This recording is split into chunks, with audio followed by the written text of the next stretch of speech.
तो तुम मेरी बेटी फरा के साथ पढ़ती थी? जी आंटी। और कौन है घर में? कोई नहीं है। एक्चुअली अब्बू की डेथ मैं जब 10 साल की थी तभी हो चुकी थी, और अम्मी की अभी 3 महीने पहले हुई है। बहुत अफसोस हुआ। तो घर का खर्चा वगैरह? बस आंटी इसी तरह से घर में ट्यूशन दे के हो जाता है। फरा की कॉल आई थी कि उसके भाई को एक ट्यूटर की ज़रूरत है। मैथ्स में काफी नालायक है। फरा थी तो आसानी थी, अब वो भी अपने घर की हो गई। कोचिंग भी जाता है लेकिन वहां भी सही नहीं पढ़ा, इसलिए मैं चाह रही थी कि कोई घर पर ही आकर पढ़ा दे। कहाँ जा रहे हो? यहाँ आओ। ये नाजिश है और अब से तुम्हें यही पढ़ाएंगे। मॉम मैं कोचिंग जाता तो हूँ, इसकी क्या जरूरत है? पता है, कोचिंग के बहाने दोस्तों के साथ चले जाते हो, जब रिजल्ट आता है तब पता चलता है। Mom please. अच्छा चलो, कोर्स लाओ, टेस्ट शीट वगैरह लाओ, अपनी टीचर को दिखाओ। ये आज से स्टार्ट करेंगे।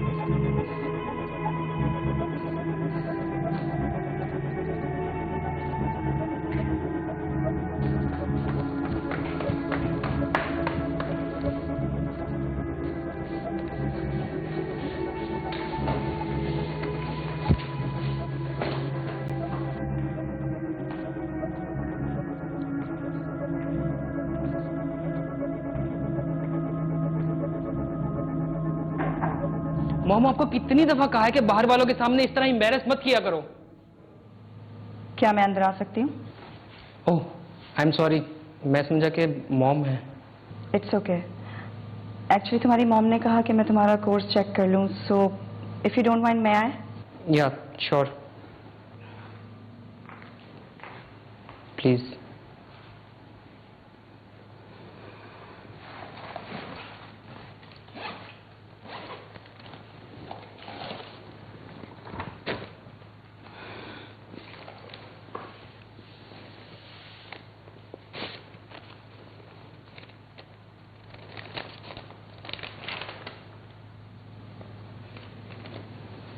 कोचिंग जाने के बावजूद ये हाल है? नहीं नहीं, वो तो हमारे कोचिंग वाले सर नहीं आ रहे 1 मंथ से, इसलिए। इसका मतलब ये है कि तुम्हारी मॉम ठीक कह रही है कि तुम दोस्तों के साथ ही होते हो। बैठो। देखो आमिर, हर पेरेंट्स को अपने बच्चों से कोई ना कोई उम्मीद रहती है, खासकर उनके फ्यूचर को लेकर। तुम्हारे मॉम डैड को भी होगी, है ना? तो अपने आप को और अपनी स्टडीज को सीरियसली लो। मैथ्स इतना मुश्किल नहीं है, बल्कि मुझे तो बहुत इजी लगता है। बस सिर्फ समझने की जरूरत है।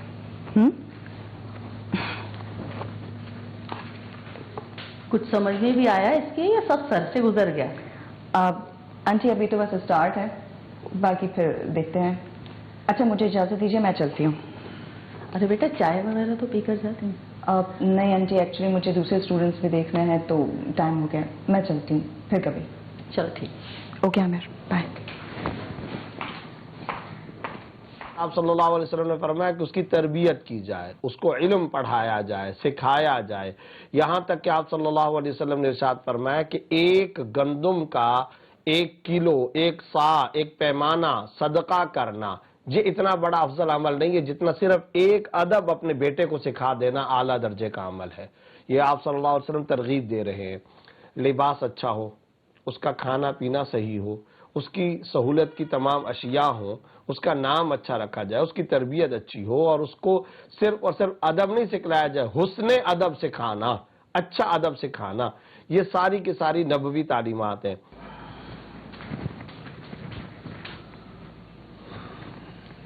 और आप ये अपनी दवाएं खाना जरा कम कर दें, जान खत्म कर देती हैं ये। आपके अपने शहजादे जो हमारा बीपी बढ़ा देते हैं, ये बात उनको समझाएं। अब ऐसा भी नहीं है, आप तो खामा मेरे बेटे के पीछे पड़े रहते हैं। खामा वो हमारे पैसे जाया कर रहा है, पढ़ाई में दिल नहीं लगता साहबजादे का। आज फरहान ने अपनी यूनिवर्सिटी की एक दोस्त भेजी थी, घर घर जाके ट्यूशन पढ़ाती है। वैसे फराती तो आसानी हो जाती थी, उसका ध्यान रखती थी। वैसे एक बात बताऊं, ट्यूशन में भी पैसे जाया करेगा। घर में रहकर आंखों के सामने पढ़ाई करेगा तो हम नजर भी रख सकते हैं उस पर। इसका मतलब है साहबजादे मान गए। वैसे आज़ादी छिन गई उनकी। मानेंगे कैसे नहीं, पॉकेट मनी बंद करने की धमकी दी थी मैंने। अब क्या सोच रहे हैं आप? यही कि इस तरह से एक जवान लड़की का घर में आके आमिर को पढ़ाना कुछ। आप भी कहाँ की सोचते हैं, अपनी फरा की उम्र की है, मुझे तो भली लड़की लगी। अच्छा ठीक है, फिर भी जरा ध्यान रखना। आप परेशान नहीं हो और सो जाएं, सुबह ऑफिस जाना है। चलो भाई ठीक है।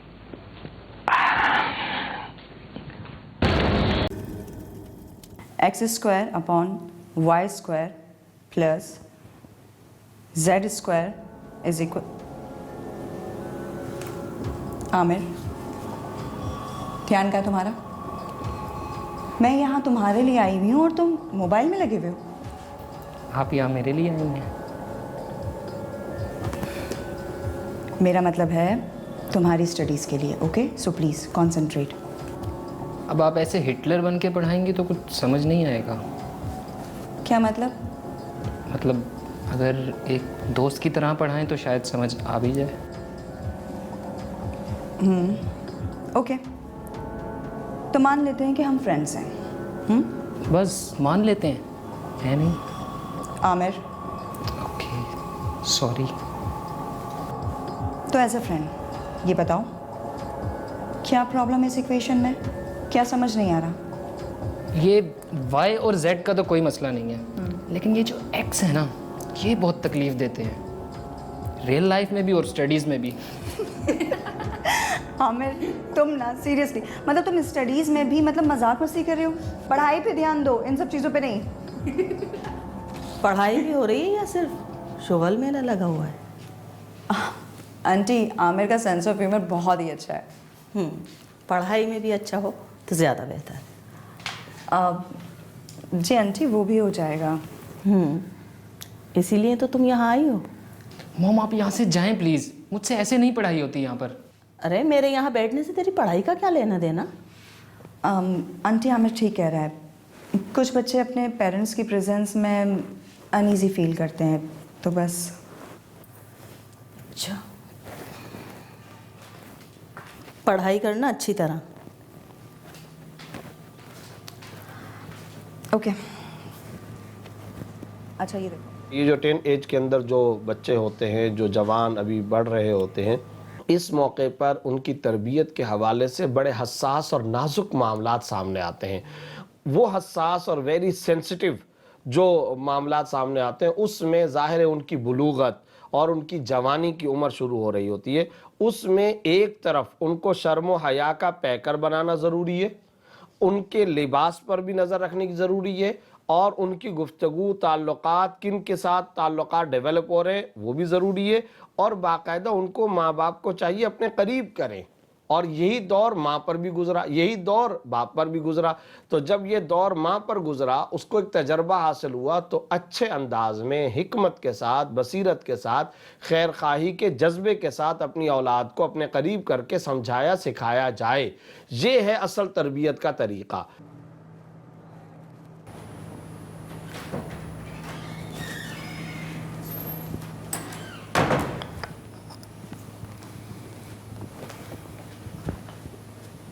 आज इतनी जल्दी आ गया?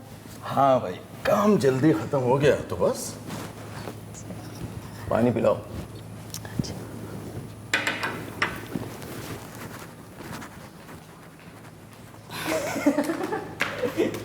आमिर, बहुत हुआ हंसी मजाक। ओके, लेकिन आज की क्लास में बहुत मज़ा आया मुझे तो। अच्छा सुनो, जो सिखाया है मैंने उसकी प्रॉपर प्रैक्टिस करनी है और कल मार्क्स अच्छे आने चाहिए। Okay my friend. अस्सलाम वालेकुम अंकल, कैसे हैं आप? मैं ठीक हूँ, वालेकुम अस्सलाम। कैसी चल रही है हमारी साहबजादी की पढ़ाई? अंकल, आज तो पहला दिन था, लेकिन पहले से काफ़ी अच्छी प्रोग्रेस है। बाकी कल के टेस्ट के बाद पता चलेगा।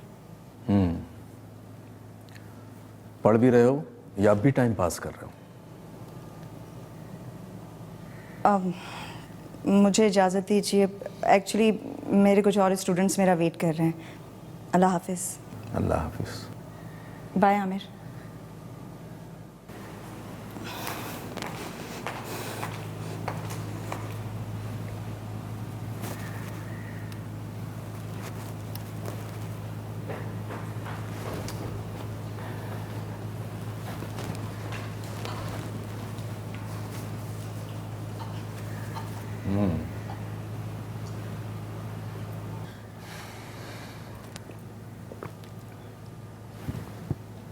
आज साहबजादे बाहर नहीं गए? नहीं, पढ़ाई करेगा शायद, कल टेस्ट है ना उसका। यही बेहतर है इसके लिए। आप फ्रेश हो जाए, मैं खाना लगा देती हूँ।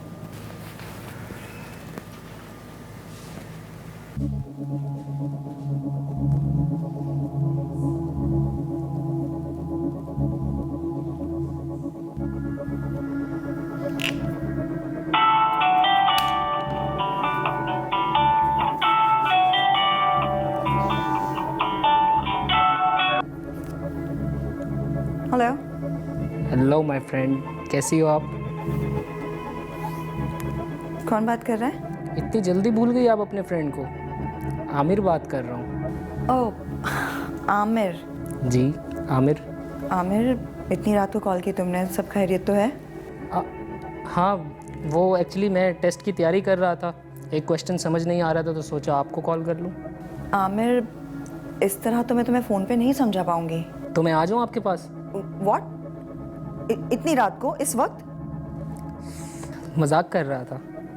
तुम और तुम्हारे मजाक आमिर। वैसे तुम इस वक्त पढ़ाई कर रहे थे? मुझे तो लगा कि तुम अपने दोस्तों के साथ घूमने गए होगे बाहर। हाँ, एक्चुअली वो एक फ्रेंड से प्रॉमिस किया था ना टेस्ट पास करने का, तो इसलिए बस। सिर्फ पास नहीं होना है बल्कि अच्छे मार्क्स से पास होना है, ओके? हाँ, लेकिन मेरी भी एक शर्त है। शर्त? वो क्या? अगर मैं टेस्ट में अच्छे मार्क्स ले आया तो आपको लाइफ टाइम मेरी फ्रेंड बनना पड़ेगा। मंजूर है? अच्छा, चलो, अगर इसी शर्त पे तुम पास हो जाते हो तो मुझे मंजूर है। हाँ, तो बस ठीक है, अब ये मेरा कल का टेस्ट ही डिसाइड करेगा। ओके फाइन, बट हाँ, चीटिंग नहीं चलेगी। मैं तुमसे भी यही एक्सपेक्ट करूँगा। ठीक है, take care, good night, bye bye. तुमसे? पागल।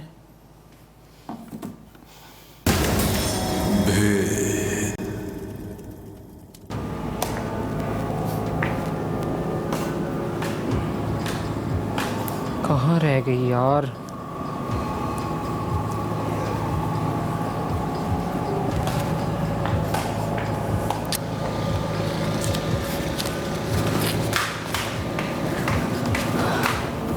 कहाँ थी तुम? कब से इंतज़ार कर रहा था मैं तुम्हारा। अब आमिर, वो एक्चुअली एक स्टूडेंट के यहाँ पे थोड़ी सी देर हो गई। तुम्हारा एक स्टूडेंट यहाँ भी है और इससे आपने एक प्रॉमिस भी किया था। हाँ आमिर, तुम अपना टेस्ट रिजल्ट मुझे रूम में चल के दिखा देना, और आज एक न्यू चैप्टर भी स्टार्ट करना है ना। एग्जैक्टली, न्यू चैप्टर ही तो स्टार्ट करना है। ये लो,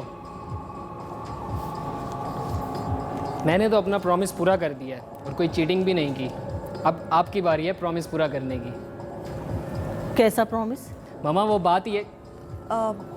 आंटी, वो एक्चुअली मैंने आमिर से प्रॉमिस किया था कि उसके एग्ज़ाम्स में टॉप करवाने में मैं उसकी हेल्प करूँगी, तो बस उसी प्रॉमिस की बात कर रहा है। क्यों, है ना आमिर? बिल्कुल। चले रूम में? हाँ हाँ, चले रूम में चले।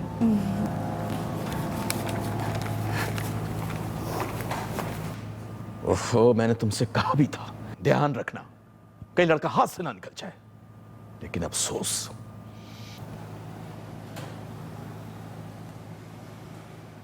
उसको इतना करीब किया जाए कि उसके सवालात के जवाबात आप दे सके।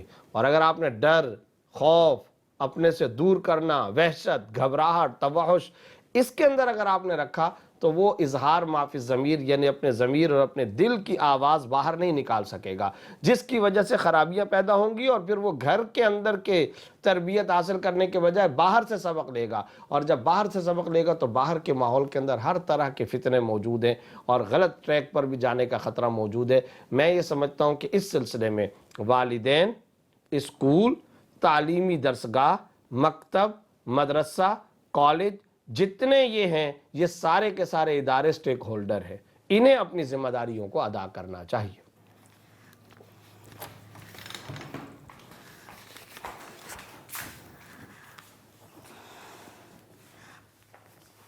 सब क्या था आमिर? क्या? अरे जो बाहर तुम अपने मॉम डैड के सामने कर रहे थे। तुम्हें तुम्हारा प्रॉमिस याद दिला रहा था बस। पता नहीं वो लोग मेरे बारे में क्या सोच रहे होंगे। कुछ भी सोचें, अच्छा ही सोचेंगे अब से। अच्छा सोचेंगे? मुझे तो लगता है अभी आके कहेंगे कल से आने की जरूरत नहीं है। हाँ तो नहीं है ज़रूरत आने की। तुम कैसी बातें कर रहे हो आमिर? मैं तुम्हारी टीचर हूँ और तुम्हारी बड़ी बहन की दोस्त हूँ।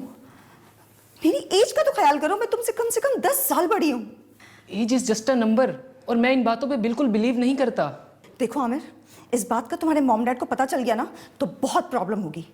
मेरे मॉम डैड की टेंशन तुम नहीं लो, उनसे मैं बात कर लूंगा, वो मेरी बात कभी नहीं टालेंगे। कोई जरूरत नहीं है सब कुछ करने की। आई बात समझ में तुम्हारे? पर क्यों? क्या मैं तुम्हें पसंद नहीं हूं, या तुम्हें कोई और पसंद है क्या? आमिर ऐसी बात नहीं है, बस मैं तुम्हारे मॉम डैड का। हाँ तो ठीक है ना, मेरे मॉम डैड से मैं बात कर लूंगा। तुम बस अब घर जाकर आराम से सो जाओ, हम कल ही तुम्हारे घर आएंगे बात करने। अच्छा 1 मिनट,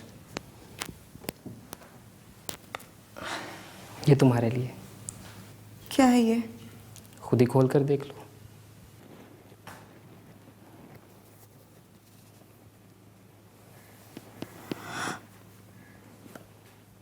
आमिर ये किस लिए? आई नो, छोटा सा है, मैंने अपनी पॉकेट मनी से लिया है तुम्हारे लिए। शादी के बाद इससे भी अच्छा और महंगा वाला दूंगा। आमिर ये बहुत प्यारा है तुम्हारी तरह, पर आई एम सॉरी मैं ये नहीं ले सकती, प्लीज़। ठीक है, शादी के बाद हक से दूंगा तुम्हें। हमारी मिसाल इस वक्त क्या बनी हुई है? सोख्ता जमा करते हैं, ईंधन को जमा करते हैं, लकड़ियों को जमा करते हैं, पेट्रोल हम छिड़कते हैं, आग हम अपने सामने लगाते हैं, लगते हुए देखते हैं। जब शोले आसमान से बातें करते हैं, जब चिंगारियां उठती हैं, फिर हम चीखना शुरू कर देते हैं, ये क्या हुआ? अरे भाई, वो जो पहले पूरे का पूरा एक प्रोसेस बन रहा था और ये जो पूरे का पूरा एक लावा फट रहा था, उस वक्त क्यों नहीं तुमने असबाब इख्तियार किए? ये कुरान करीम जो जा बजा पाबंदियां लगा रहा है, ये माशरे को पाक दामन बनाने के लिए सिक्योरिटी गार्ड बिठा रहा है। ये अल्लाह रब्बुल इज़्ज़त सिक्योरिटी गार्ड बिठा रहे हैं। ये काम तुमको नहीं करना, ये नहीं करना, ये नहीं करना। इसको कहा जाता है हदीस की इस्तिलाह में सद्दे ज़राए। रास्ते मसदूद किए जा रहे हैं, बंद किए जा रहे हैं। आप लोग क्यों? किसी और का इंतजार था? नहीं नहीं, आप लोग बाहर क्यों खड़े हैं? अंदर आइए ना प्लीज़।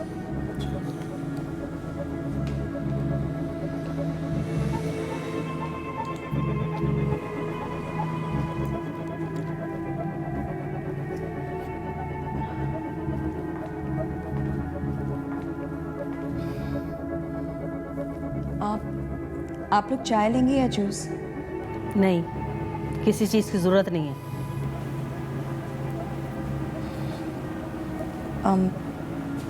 आमिर नहीं आया आप लोगों के साथ?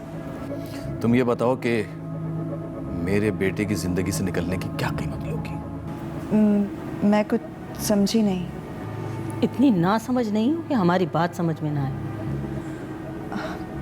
नहीं आंटी, मुझे वाकई समझ नहीं आ रहा आप लोग कहना क्या चाह रहे हैं। मैं तुम जैसी लड़कियों को अच्छी तरीके से जानता हूँ। अमीर लड़कों को अपने जाल में फंसा के शादियाँ करती हैं, फिर आहिस्ता आहिस्ता उनकी प्रॉपर्टी अपने नाम कर लेती हैं।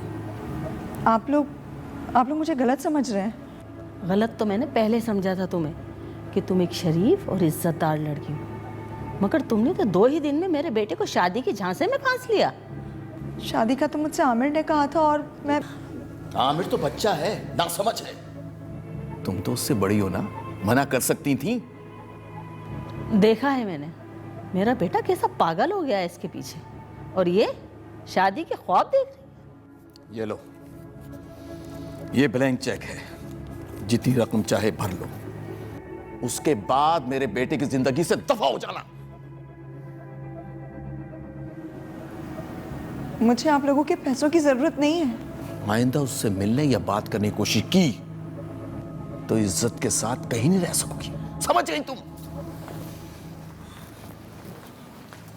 देखिए, ये अमल ना तो सही तौर पर ये हल है और ना ये शरअन जायज़ है। यानी लड़की को, खातून को पैसे देना कि तुम ये पैसे पकड़ो, चेक पकड़ो, हमारे बेटे की जान छोड़ दो, ये कोई हल नहीं है। अगर उन दोनों का आपस के अंदर इतना स्ट्रॉन्ग रिलेशन कायम हो चुका है कि वो तमाम हदों को पार करने के ऊपर आए हुए हैं, तो फिर पैसे लेने से वो स्ट्रॉन्ग रिलेशन वीक नहीं होगा, वो उनका ताल्लुक़ कमज़ोर नहीं होगा, वो होता ही चला जाएगा। इसलिए बज़ाहिर तो इंसानी फितरत और मिजाज ये होता है, अल इंसान हरीस मामूनिया, जिस चीज़ से इंसान को मना किया जाता है वो उसी के करने पर ज़्यादा हरीस होता है, वो उसी को ज़्यादातर करता है। एक तो इंसानी नेचर और फितरत ये है। दूसरे नंबर पर ये बात याद रखिए, इस मकसद के लिए खातून का पैसा लेना भी जायज़ नहीं है और ख़ातून को पैसा देना भी जायज़ नहीं है।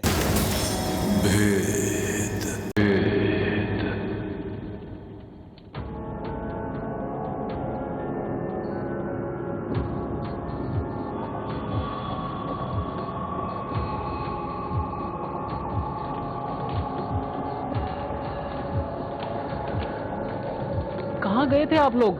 कब से कॉल कर रहा हूँ, कॉल भी अटेंड नहीं कर रहे। हम लोग नाजिश के घर गए थे। नाजिश के घर? इस वक्त? क्यों? आप दोनों बोल क्यों नहीं रहे? अच्छा रुके, मैं उसे खुद फोन कर लेता हूँ। कोई जरूरत नहीं है उसे कॉल करने की। पर क्यों मॉम? बेटा वो अच्छी लड़की नहीं है। अच्छी लड़की नहीं है? क्या मतलब है आपका इससे? बेटा वो तुझे फंसा रही है शादी के चक्कर में, पैसों के लिए। आपको कैसे पता कि हम शादी करना चाहते हैं? उसका फोन आया था, वो हमसे मिलना चाहती है। जब हम उसके घर गए तो क्या डैड? तो साफ साफ उसने अपना मकसद बयान कर दिया कि वो सिर्फ पैसों से प्यार करती है और किसी से नहीं। नाजिश ऐसा नहीं कर सकती, मैं उसे अच्छी तरह जानता हूँ। जानती तो मैं भी बहुत अच्छी तरह हूँ उसे। कैसे उसने तुमसे सोने का सेट ले लिया था, मैंने अपनी आंखों से देखा था। ये भी झूठ है? मतलब आपने हमारी बातें सुन ली, लेकिन आपको ये नहीं पता कि उसने वो सेट लिया नहीं था। अगर उसको मेरे पैसों का इतना ही लालच होता तो वो कभी इनकार ना करती मुझे। कहाँ जा रहे हो? वहीं जा रहा हूं जहां मुझे जाना चाहिए। आमिर, आमिर रुक जाओ। आप रोकते क्यों नहीं? एक बालिग बेटे को समझा सकते हैं, बस उनकी काउंसलिंग कर सकते हैं, उनको बैठ करके तरबियती तौर पर फ़ज़ाइल, मनाक़िब, तरगीब की हद तक। लेकिन शरीयत में वाज़ेह तौर पर यह मसला मौजूद है कि माँ या बाप अपने बालिग बेटे पे जबर नहीं कर सकते। अब अगर नौइयत इस हद तक पहुंच गई है कि लड़का घर छोड़ करके जा रहा है, तो इसका मतलब क्या हुआ? इसका मतलब ये हुआ कि वो अब कोई हद के अंदर नहीं रहा। लिहाजा अब शरीयत का तकाजा माँ बाप के लिए यही है कि वो अब बिला वजह का इसरार ना करें, बल्कि अब उसकी शादी कर दें।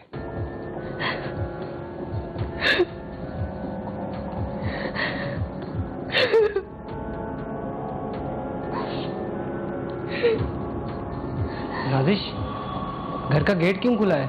कोई अंदर आ जाता तो? बुरी लड़कियों के यहाँ पे बुरे लोग ही आते हैं। तुम यहाँ क्यों आए हो? जाओ यहाँ से। मैं यहाँ से कहीं नहीं जाऊंगा, नगर छोड़ दिया है मैंने। क्या?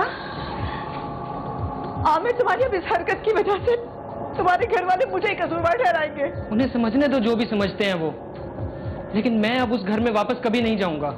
आमिर प्लीज, तुम अभी अपने घर जाओ, हम कल बात करते हैं। नहीं, तुम अब कल तो क्या कभी भी मुझसे बात नहीं करोगी। और मेरे मॉम डैड ने जो कुछ तुम्हारे साथ किया है, उसके बाद तो तुम मेरा चेहरा तक नहीं देखना चाहोगी। आमिर प्लीज, प्लीज मुझे सुकून से रहने दो प्लीज। और मेरे सुकून का क्या? बोलो, मैं क्या करूंगा तुम्हारे बगैर? आमिर, तुम मुझे सिर्फ चंद दिनों से ही तो जानते हो, और तुम्हारे माँ बाप, उनकी कितनी उम्मीदें हैं तुमसे। मेरी वजह से उनकी उम्मीदें मत तोड़ो। तुम अभी चलो मेरे साथ। कहाँ? हम कोर्ट मैरिज करेंगे। क्या?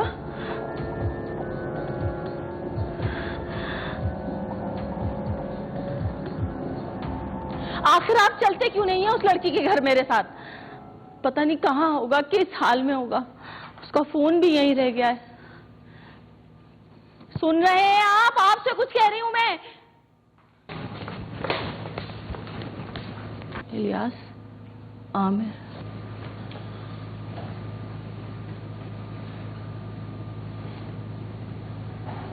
कितनी बेशर्म लड़की है, कैसे मेरे बेटे के हाथों में हाथ डालकर घूम रही है। आखिर चाहती क्या हो तुम? बस भी कीजिए मॉम। अगर वो कुछ कह नहीं रही इसका यह मतलब नहीं है कि आप कुछ भी कहती जाएं। आप लोग खुशनसीब होते अगर अपनी मर्जी और खुशी से हमारी शादी करते, लेकिन तो क्या तुमने कोर्ट मैरिज कर ली? नहीं आंटी, हम लोगों ने ऐसा कुछ नहीं किया जिससे आप लोगों को ठेस पहुंचे। अगर मैं चाहता तो मैं कोर्ट मैरिज कर सकता था, लेकिन मुझे नाजिश ने रोका। उसने कहा कि इससे तुम्हारे मॉम डैड को तकलीफ होगी। अंकल, अगर आज मेरे मॉम डैड जिंदा होते और मैं कोई ऐसी हरकत करती तो उन्हें बहुत हर्ट होता। इसलिए मैं आमिर को यहां लेकर आई कि कहीं हमारी इस हरकत की वजह से आपका दिल ना दुखे। आमिर, तुम्हारे मॉम डैड तुमसे बहुत प्यार करते हैं, तुम्हारा बुरा कभी नहीं चाहते। और रही बात मेरी, तुम मेरे साथ गुजारे हुए पल तुम एक बुरी याद समझ के भूल जाना। रुक जाओ बेटा, हमने तुम्हें बहुत गलत समझा, बहुत बुरा भला कहा, लेकिन अगर तुम चाहती तो आमिर के साथ बिना हमारी मर्जी के शादी कर सकती थी। वो तो मन बना चुका था, लेकिन तुम उसे यहां ले आई और हम सबको गलत साबित कर दिया। बेटा, मैंने क्या कुछ नहीं कहा तुम्हें। आज मैं माफी चाहता हूं बेटा। मुझे नहीं डैड, ऐसे नहीं करें। अंकल प्लीज आप इस तरह से हाथ जोड़ के मुझे शर्मिंदा ना कीजिए। बेटा बहुत तकलीफ होती।